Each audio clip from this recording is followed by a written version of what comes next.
Hey Sharon, thanks again for the Q&A today. Super helpful. I added, to the best of my ability, the labels to the chart that you had brought up. And Yangming, Yangming, Shaoying, Shaoyang, Jieying, Taiyang. And hopefully that's right. But there is one aspect which is missing, which is the from the Earth.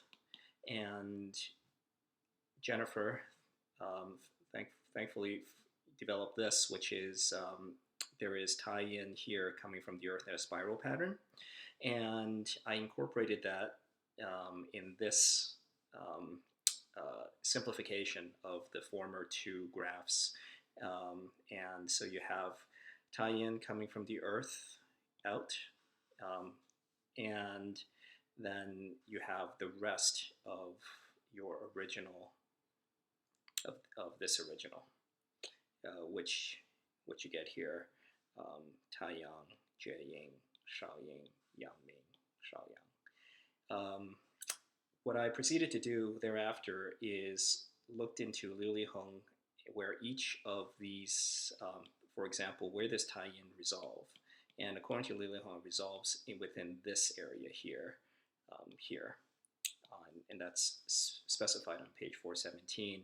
And if you take the same resolution for the rest of it, this is where you'd end up, which, for each of these conformations, which isn't very far away from the original,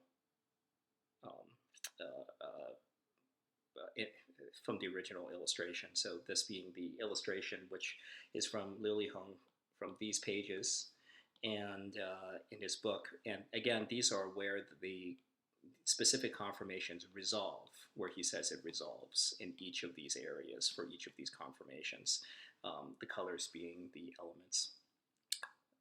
However, there is one element which seems to be different, which is on page 553 of Liu Li Hong. He indicates that Jieying resolves here in this area, versus in our illustration, Jieying resolves here, which if you drew it in the same way Liu Li Hong would draw it, it would resolve in this area here, as opposed to resolving here.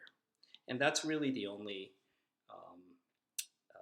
difference between these two illustrations, really. I mean, there's slight differences here and there, but I was wondering if you could help clarify the difference between Jieying ending here in terms of the resolving here versus resolving here. But otherwise, then the rest of the illustration seems to fit.